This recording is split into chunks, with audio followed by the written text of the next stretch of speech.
Welcome to Live Life on Purpose with Jose and Jeff Feliciano from Feliciano Financial Group. In this podcast, brothers and certified financial planner professionals, Jose and Jeff, explain that money is just a tool to achieve the things you want in life, a tool to make the decision to live life on purpose.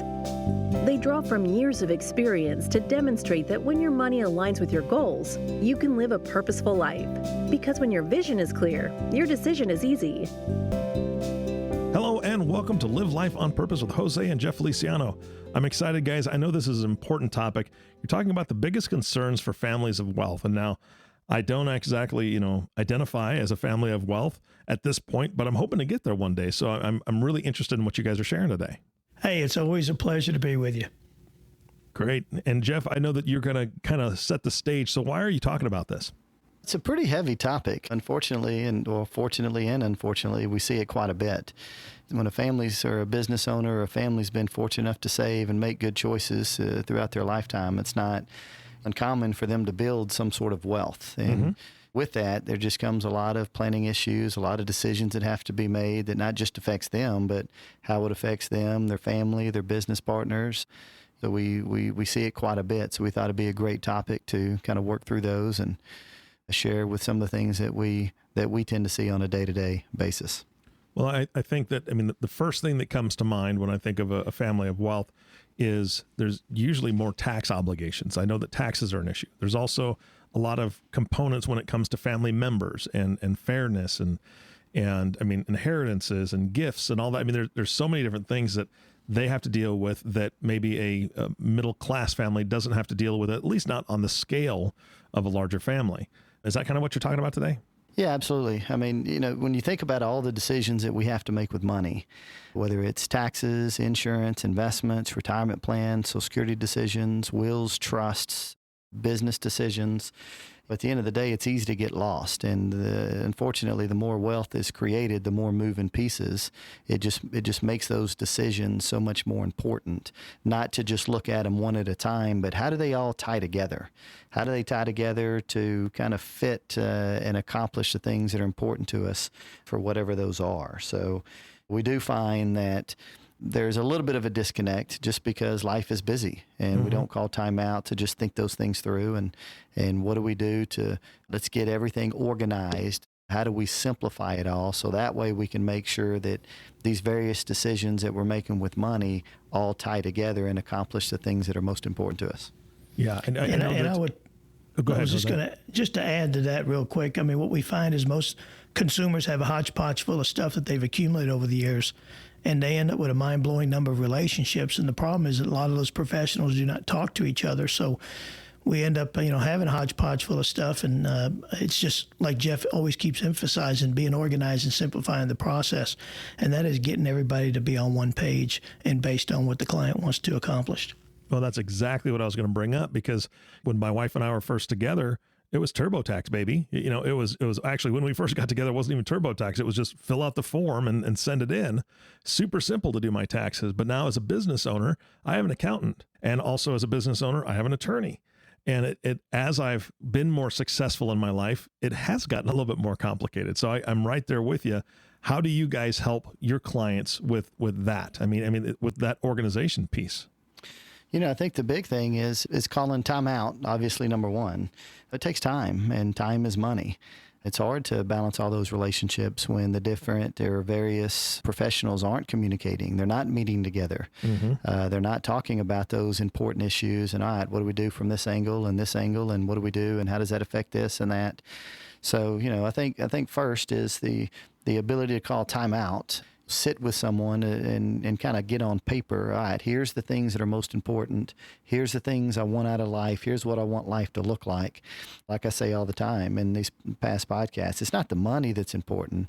It's just the reality of the impact that money has and the role it plays on the things that are important to us. So calling time out, thinking through big picture and what's important, really setting tangible financial goals, really anything that requires money or planning to achieve, and taking an inventory of exactly where we are today. So that way we can create a step-by-step plan of action to bridge the gap between where we are, where we want to be for the reasons that are important to you. And I would add there that, I mean, it's kind of like, I like to use a house analogy, but it's, what's the first step if you're going to build a brand new house? Well, first you have to have the vision of what you want your house to look like. Once you're crystal clear and it's on paper, what do? You go to an architect and you express what you want. And of course they design it up and say, okay, that's it.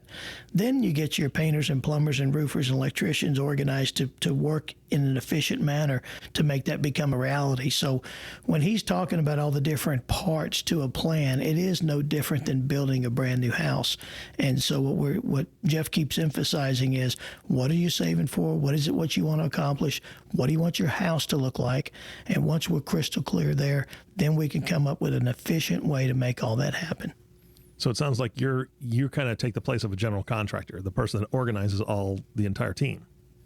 Yeah, because most consumers, they have a tax guy over here. There's a difference between tax preparation and tax planning. You've got, in the investment world, you have your 401k guy over here. You've got your stockbroker here. You've got your own individual accounts, whatever that may be. And then you've insurance area. You've got all kinds of insurance to insure from. Retirement plans, what's the most tax efficient way to accomplish where you're at based on your income tax bracket? Your estate planning, what if you don't make it and you're not here when you're 65? What do you want to have happen to your estate? And what do you want, not only your money, but also your values that you want to pass down to the next generation? And how do you want to have that orchestrated? Just knowing the fact that 90% of all inheritances are gone within 18 months, knowing the fact that 70% of the consumers do not even have a will. I mean, the bottom line, it does take planning. And you want to be crystal clear where you're at, go through that process. And then, like we always say, when your visions are clear, your decisions are easy. And I think the tough part, like Jeff just said, calling time out and really thinking through and making it happen. Okay. So let's talk about the wealthy families and their biggest concerns. Now, with that many team players or players on the team, should they be concerned about the cost of all those services and the fees associated with that? Yeah, no doubt. That's part of it. You want to make sure that everything's tight, efficient. So if we were to break that down into a few parts, I think we just got to get our hands around it. Couldn't tell you how many times that I meet someone that has several businesses or real estate or various accounts, but it's easy to get lost in what you have, what you own. And most of the time, it just seems that the older generation, it's not uncommon for the man to take care of the finances. And I couldn't tell you how many times something happened to the man or one of the spouses, and the next thing you know it's like looking into the twilight zone. Just what do we own? What's it worth? Where's it at? Yeah. What are we paying taxes on? What are we not? What do we need? What are we using? But that's kind of number one, is just, all right, let's get our hands around it. Let's get it on paper. Let's get it nice, tight, organized. From there, then number two would be the concern of, all right, do I have everything working to the fullest? I've got different investment accounts. How do I consolidate them into fewer the better? The various investment accounts, depending on what I'm saving for, how much income I need, what I'm trying to accomplish, should I have a different investment strategy for each of my goals and each of my buckets? Then you got to look from there, what about taxes? Am I taking advantage of all of the things that I'm legally entitled to from an investment standpoint? Money that I need now, money that I'm not using, do I have it in things that grow tax deferred, that are tax efficient, maybe tax free? But those things kind of go in order, because you have to get organized. You have to think things through and put some structure to it. You have to create different buckets, and then you can realign your investment strategies, both from a growth perspective as well as saving money and taxes. And if you have a business, then really identifying what you want out of your personal life is really important. Then you can structure the business to make that a reality too. So it's really two sides of what you want to do and have happen in your life. You've got a lot of people relying on you with your employees and their lives too. So you want to make sure that you protect the golden goose that produces the golden eggs. Yeah, absolutely. Now I want to dive into it a little bit, because I'm really interested in how you guys can help facilitate or help families with the family, right? I mean, there's a lot of drama in families, and it can be, everything can be harmonious one week, and then the next week it's not, right? So unfortunately, I can't quote the statistics, but divorces happen, grandchildren happen, which is a blessing, and sometimes they're a surprise as well. So there's all sorts of dynamics there. How do you guys help families with navigating that? I mean, how do you protect the wealth of a family when it comes to divorces and kids and fairness issues and all that? I see it all the time. I mean, I saw a situation this morning. I see probably one or two a week, and it just seems that it happens more often than not when you're talking those things through. But at the end of the day, you have to create an effective estate plan. Let me give you an example. So I had an appointment this morning that a lady lost her husband, so it's just her. She has one son, doesn't have the best relationship with the son's wife. So that's a daughter-in-law, and she's got a grandson she's only seen a handful of times. So it's definitely a strain on the family, both before he passed and since then.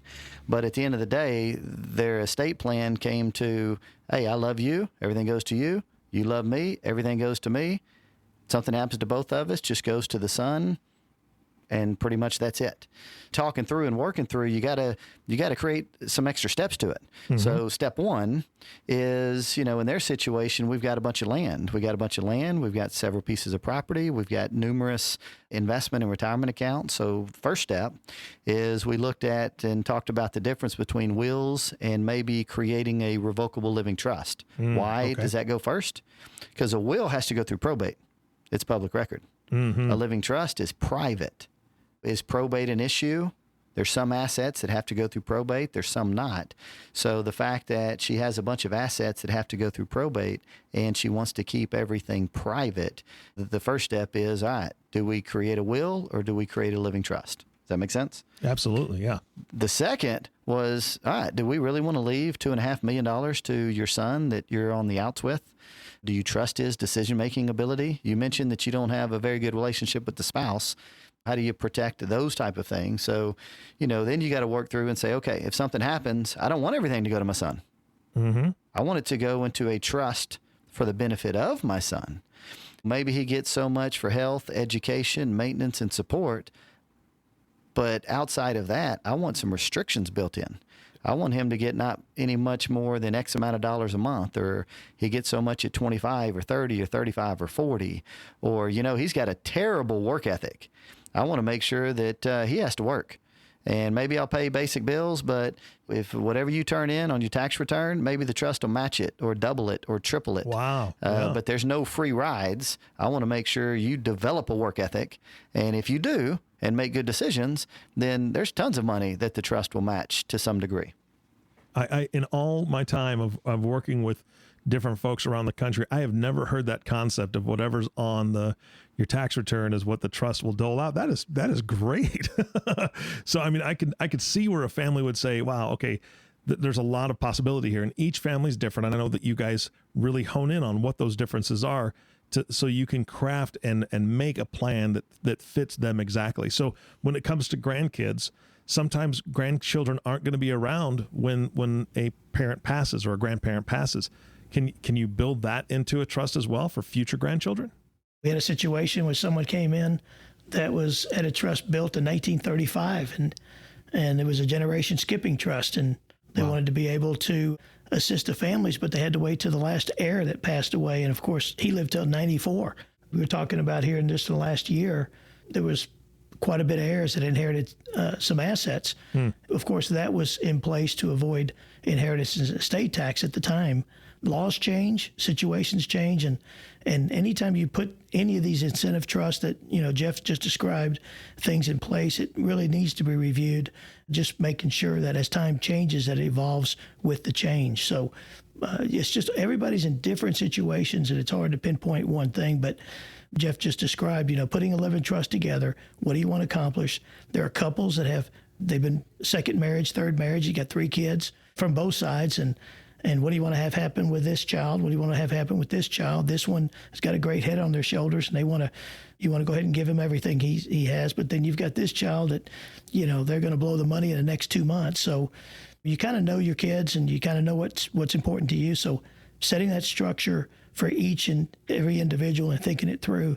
It's just everything's about peace of mind, but people really work hard to accumulate wealth. And you see the statistics that says that within 3 generations, billionaires lose their money.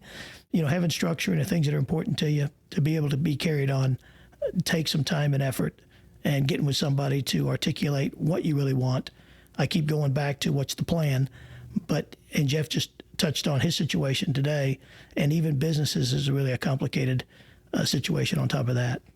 Yeah, and I know that you've spoken about businesses and succession plans on previous podcasts. I'd love to get back into that with you because of the law changes and because of tax changes and things that happen. I'm sure that we could do an updated podcast all about that. But sticking on this topic as far as the family itself, I know that insurance is a big part of any planning, but when it comes to wealthy families or families that are a bit more affluent, where does insurance fit in their situation when it comes to multi-generational planning? Yeah, so Eric, let me back up one step, if Absolutely. I may, because I think there's another thing that I see quite often is the concern for death or divorce. Going back to leaving money for kids or grandkids, right? How do you make sure that if I do leave money for my grandchild, another important point of having it left in trust is for that reason. What if my son or daughter gets a divorce? How do I make sure that money is never commingled? What if something happens to my son? How do I make sure that the proceeds or the money doesn't go to the spouse, that it goes to the kids and the grandkids? So I can't reiterate how important, if structure is important to you, that you have to leave it in a trust for the benefit of the kids. Even if you don't have any restrictions. Let's say Johnny makes good decisions. However, I just want to make sure that he never commingles money. So I'm going to leave it in a trust. Johnny can be his own trustee. He can make whatever decisions he wants to do with the money. However, upon Johnny's demise, it is not going to the spouse. It is going to the grandkids and staying in the family.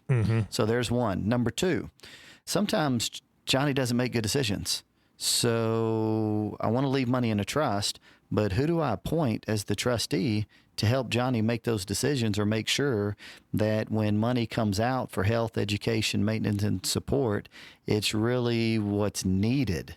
So I see that all the time. So sometimes people will create, maybe the trustee's a brother, maybe it's a sister, maybe it's a close friend, but just somebody you can trust. Sometimes I see a lot these days that people are just naming independent trustees in order to serve that fiduciary role of cutting checks, due diligence, making sure taxes and property taxes and business-related affairs are paid on time, and taking it out of the family in order to alleviate the conflicts of what's appropriate and what's not.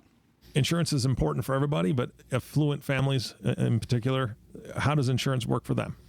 Well, I can only speak for myself, but, at the age of 19, when I was just ramping up and building a business myself, both my parents are deaf mutes, and I had a little brother and a little sister, and I was legal guardian for it. And insurance was important to me. Not just did I need insurance at that time, it was the potential that I could earn over the next 30, 40 years. And so I wanted to be insured that whether I was here or not, that I wanted my brother and sister to go to college and have the things that I wasn't able to do. And I wanted to make sure that my parents were taken care of. And so everybody's in different situations. So that was what was really important to me at the time. So that's just one example that there are different needs for different purposes, as far as I'm concerned. Let me add to that, because a lot of times people think of insurance and it is to help pay off debt or help make sure my wife and my kids have enough money to live, or to take care of other people. But we see more often than not another whole another set of issues, things to be addressed where insurance plays a part. One of those is if you look at it as an asset. I mean, if I've got all the money I need and I've got some extra, what do I do with that extra money? If it's really not intended for me and it's intended for my kids and my grandkids or charity, or, I want to give it away at some point after I'm gone, do I take that money and put it in a CD and make 1%, or put it in mutual funds and make whatever, 6, 8, 10? Or do I take that money and buy life insurance, since life insurance is tax-free, and I can get 5, 10 times the amount guaranteed from day one, and I just feel like it's a better way to transfer wealth. What's better than tax-free? So sometimes you see people enhancing their estate by just creating more money through life insurance. Second, I think that this whole issue of long-term care and how do we address it when we get older, people that have substantial amounts of money, I think the two realities is A, we're going to pass away suddenly, or B, we may get sick need some sort of care, but at some point we're going to pass away. So sometimes you look at life insurance as an asset that maybe I can put money aside and I can have a tax-free life insurance policy that I can use if I die, but I also can use it if I needed some sort of care into the future. But instead of paying premiums on just long-term care insurance, I can have it serve as a dual purpose. So I see that a lot with wealthier people. The third one is liquidity. For those that have really created a sizable estate, they have to worry about estate taxes. If the estate is land, business, assets that aren't very liquid, then where does the money come from?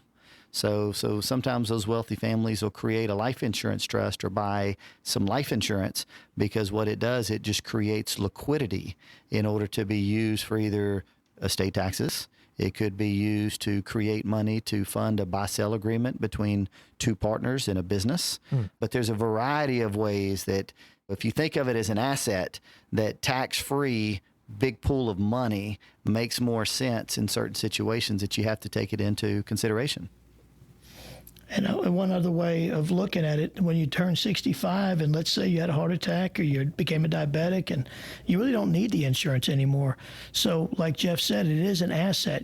There are secondary markets that will buy that policy because the internal rate of return on that money, you have a more higher probability of passing away if you got pre-existing conditions, that you really don't want to get rid of that asset until you talk to somebody, because there's opportunities there also. Okay.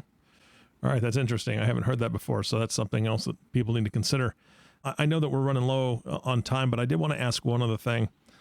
We've talked about insurance. We've talked about, or you talked about some charitable stuff. You definitely talked about some estate planning tactics.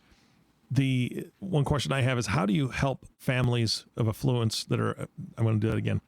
How do you help families that are affluent deal with like volatility in the stock market? I know 2020 was a big year, right? We took a big, huge dip and then it came roaring back just like 6 to 8 months later. What do you guys discuss with these families on how they can kind of protect themselves with the stock market? You know, it's a tough issue. I mean, at the end of the day, money has to go somewhere. So kind of goes back to the beginning. What's the plan? What's the purpose of the money? Getting everything organized, simplified, so that way you can create various buckets. And for each of those buckets, you have different investment strategies based on what you're trying to accomplish. And I think the whole goal is to reduce or eliminate as much volatility as possible, depending on what we're saving for. Unfortunately, volatility is part of it. I mean, to a certain degree, we have to decide how much volatility are we comfortable with in the short run in order to obtain higher returns in the long run. So to what degree is that mitigated? It just depends on the situation, what we're saving for, what the purpose of the money is in that regard. The other areas of risk, of course, when it comes to money, of course, we've got taxes. Do we believe it's going to go up? Do we believe it's going to go down? We've got inflation. It's not really inflation. It's the devaluating of the dollar. Those are things that are working against you through time. So like Jeff said, it depends what we're saving for, and just making sure things are allocated in the right buckets. And, why pay taxes when you don't have to? We could put it in tax-deferred vehicles. Everybody's different in their situations, but people are concerned about taxes. They're concerned about inflation. They're concerned about who gets what inheritances. The wealthy is concerned about not spoiling their kids. They want them to have the work ethic that they had, and I think how the money was made is really an important thing to teach the next lesson, I guess the next generation. Those things are the factors that are in asset protection. I mean, we're in a lawsuit happy society, and everything that we got to look at is making sure you're protecting your assets. Wealthy people have a lot of rental properties. How do you protect each property to where one property doesn't affect the other one? So there's a lot of planning that's involved in connecting all the dots and making sure that it's the most efficient way is. And like I said at the beginning, a lot of people have a lot of different relationships, and if they don't talk to each other, people tend to procrastinate when you have three people telling you three different things. Yeah, absolutely. Well, the recurring theme on this is that you need to sit down with a professional and tell the story, right? All the moving parts. You guys do that on a daily basis. So Jeff or Jose, either one of you, how can people reach you if they want to sit down and say, hey, look, this is what I'm dealing with, And I'm sure a lot of times it's just people regurgitating a whole bunch of stuff to you, but that's what you guys do, right? You take it all in and you help them make a good plan for the future. So if somebody wants to reach out, how do they get you? They could call 903-533-8585. That's local.